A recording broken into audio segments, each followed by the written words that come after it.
அன்பார்ந்த இணையதள நேயர்களை மீண்டும் www.qcrc.in என்ற இணையதளத்திற்காக நியூஸ் தமிழ் செய்தி அறிக்கையில் உங்களை சந்திப்பதில் பெருமகிழ்ச்சி அடைகிறோம். இன்று 21 ஜூலை 2009க்கான முக்கிய செய்திகளை தற்போது பார்க்கலாம்.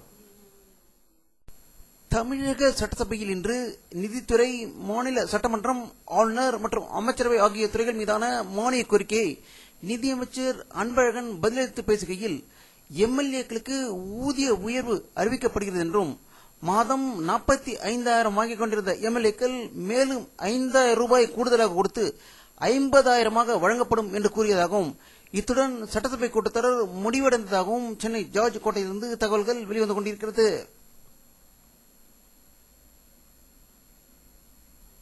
இந்திய ராணுவம் மற்றும் ரயில்வே துறைக்கு அடுத்து மிக பெரிய துறையாக கருதப்பட்ட பிஎஸ்என்எல் நிறுவனம் கடும் வீழ்ச்சியை சந்தித்துக் கொண்டிருப்பதாகவும், எப்படி ஏர் இந்தியா 5,000 கோடி நஷ்டத்தை காட்டியிருக்கிறதோ அதேபோல் பிஎஸ்என்எல் நிலைமையும் ஆகுவதற்கு வெகு தூரம் இல்லை என்றும், 2007-2008 ஆண்டில் பிஎஸ்என்எல் பெற்ற நிகர லாபம் 3,006 கோடியாக இருந்ததாகவும், அதே போல் இந்த ஆண்டு இதனுடைய லாபம் 104 கோடியை மட்டுமே எட்டியுள்ளதாக ஒரு அதிர்ச்சி தகவல் டெல்லியிலிருந்து வந்து கொண்டிருக்கிறது.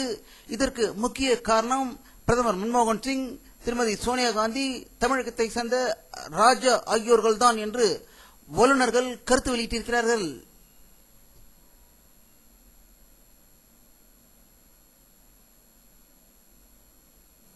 இந்தியாவின் தலைமை நீதிபதியான KG பாலகிருஷ்ணன் அவர்கள் வெளியிட்டுள்ள ஒரு செய்தி அறிக்கையில், காலம் தாழ்த்து தரப்படும் நீதியால் அதனுடைய தரம் கெட்டு விட்டதாகவும், இந்தியாவில் அப்படிப்பட்ட ஒரு நிலைமை இருக்கிறது என்றும் அவர் ஒரு கருத்தரங்கில் இந்த செய்தியை வெளியிட்டிருப்பதாக டெல்லியிலிருந்து தகவல்கள் வெளிவந்து கொண்டிருக்கிறது.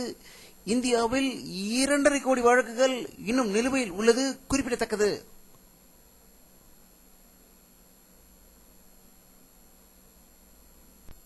இந்தியாவின் மா மேதையும் முன்னாள் ஜனாதிபதியுமான அப்துல் கலாம் அவர்களை அமெரிக்கா செல்வதற்காக டெல்லி விமான நிலையத்துக்கு சென்ற போது சாதாரண பயணிகளை எப்படி சோதனை செய்வார்களோ அதே போல் அவரையும் சோதனை செய்து அனுப்பியதாக ஒரு அதிர்ச்சி தகவல் வெளிவந்து கொண்டிருக்கிறது. இது அமெரிக்க நாட்டு விமானத்தில் ஏறுவதற்கு முன்பு நடந்த செயலாக டெல்லியிலிருந்து செய்திகள் வெளிவந்து கொண்டிருக்கிறது.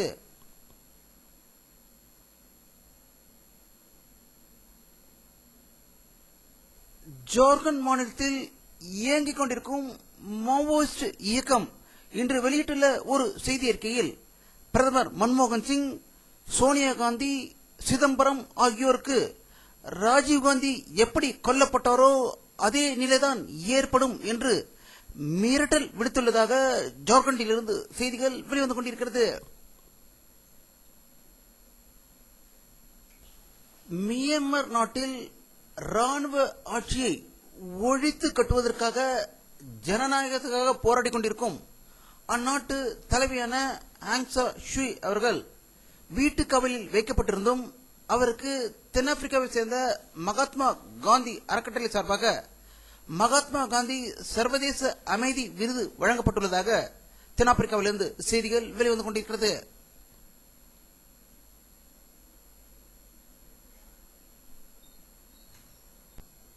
ஜப்பான் பாராளுமன்றத்தை பிரதமர் டத்தோ ஆசோ கலைக்க உத்தரவிட்டிருக்கிறாரும், அடுத்த மாதம் ஆகஸ்ட் 30 அங்கு பாராளுமன்ற தேர்தல் நடைபெற உள்ளதாக டோக்கியோவிலிருந்து தகவல்கள் வெளிவந்து கொண்டிருக்கிறது.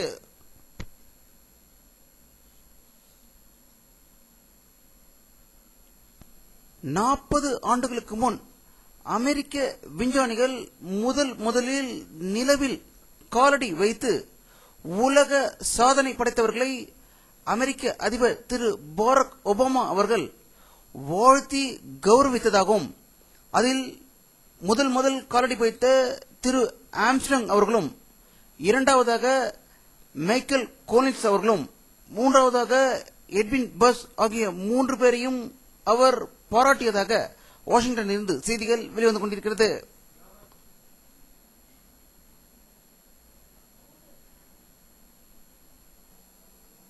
பாகிஸ்தான் ராணுவத்திற்கும் ஆப்கானிஸ்தான் நிலையில் நடப்பட்ட பயங்கர மோதலில் 100க்கும் மேற்பட்ட தீவிரவாதிகள் கொல்லப்பட்டதாக இஸ்லாமாபாத்திலிருந்து ஒரு அதிர்ச்சி தகவல் வெளிவந்து கொண்டிருக்கிறது.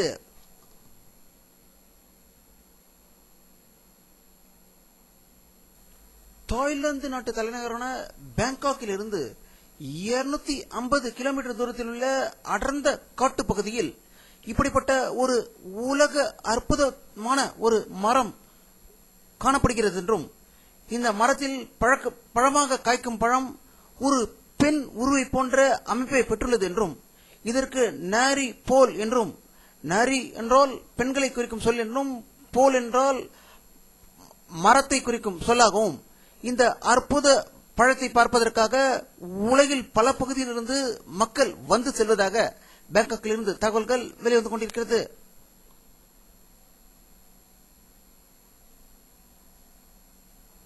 நூத்தி 23 ஆண்டுகளுக்கு பிறகு நீண்ட சூரிய கிரகணம் உலகில் நாளை காலை தென்படுகிறது என்றும், தமிழகத்தை அதை 80% பார்க்கலாம் என்றும், வெறும் கண்ணில் பார்க்கக்கூடாது என்று விஞ்ஞானிகள் செய்தி வெளியிட்டிருப்பதாக சென்னையிலிருந்து செய்திகள் வெளிவந்து கொண்டிருக்கிறது.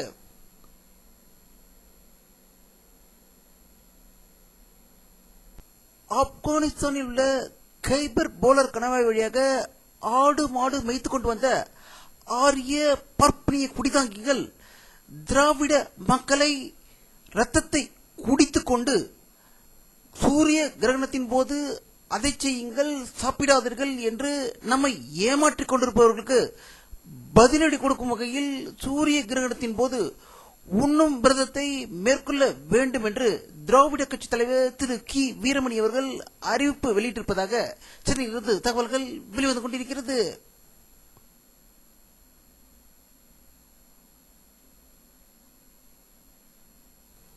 வானிலை அறிக்கை 21 ஜூலை 2009 பிற்பகல் 2 மணியில் எடுக்கப்பட்ட சேட்டலைட் புகைப்படத்தை தற்போது பார்த்துக் கொண்டிருக்கிறீர்கள். தமிழகத்தில் மேகமூட்டம் எதுவும் தென்படவில்லை. சென்னையில் குறைந்த அளவான மேகமூட்டங்கள் காணப்படுகிறது. வட மாநிலத்தில் அதிக அளவில் மேகமூட்டங்கள் காணப்படுவதால் டெல்லி, உத்தரப்பிரதேச மாநிலங்களில் மழை பெய்து கொண்டிருப்பதாக தகவல்கள் வெளிவந்து கொண்டிருக்கிறது.